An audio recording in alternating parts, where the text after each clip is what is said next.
බොරු කීම කියන එක පිළිබඳව අපි හිතනවට වැඩිය භයානකයි. අද සමහර මිනිස්සු කියනවා ස්වාමීන් වහන්සේ මම සත්තු මරන්නෙත් නැහැ, හොරකම් කරන්නෙත් නැහැ, කාමපචාර කරන්නෙත් නැහැ, මත්පැන් බොන්නේ. ඔය ඉඳලා හිටලා ඉතින් බොරුවක් නම් කියවෙනවා කියනවා. එහෙමනේ කියන්නේ. හැබැයි මතක තියාගන්න දේශනාවේ සඳහන් වෙන්නේ එක බොරුවකට විපාකයේ ආත්ම භාව 100ක් කියලා.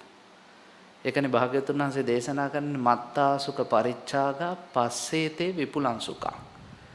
මහා සැපයක් බලාපොරොත්තු වෙනවා නම් සුළු සැපේ අතාරින්න.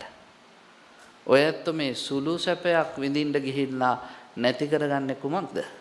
මහා සැපයක්. මතක තියාගන්න අද ගොඩක් අයට වෙන්නේ ඒකයි. ඒගොල්ලෝ බොරු කියලා අනිත් අයව රවට්ටලා සතුටු වෙනවා. හැබැයි ඒ සතුට උපරිම තියෙන්නේ එක්කෝ අරුවයි දවසයි.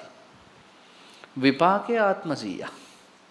ඒ කියන්නේ පොඩ්ඩක් සතුටු වෙන්න ගිහින් අන්තිමට ඔබේ ජීවිතයේ සසර ගමන ගොඩාක් දුක්ඛිත ස්වරූපයකටපත් වෙනවා. ඇත්ත වචනයකට මහ පුදුම බලයක් තියෙනවා. ඒකට කියනවා සත්‍යක්‍රියා කියලා.